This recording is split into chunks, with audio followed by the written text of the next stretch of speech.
Um, so I was inspired to do a PhD by a job I was doing in Costa Rica. I was working as a rainforest naturalist guide.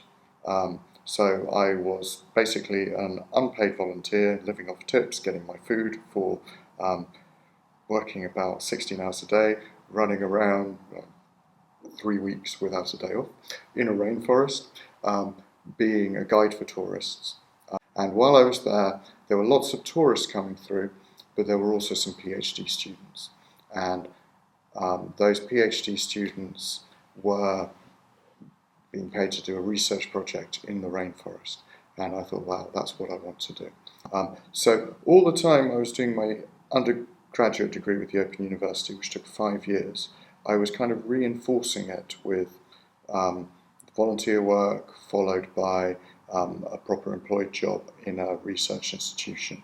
And I was meeting lots of people doing PhDs or postdoctoral work or researchers, faculty of the museum. And so that continued to convince me I was doing the right thing. And I worked out my subject while I was at the Natural History Museum from things I was reading. I did change my hot topic through my PhD. So my idea when I started was to work on West Nile virus and its spatial distribution in North America.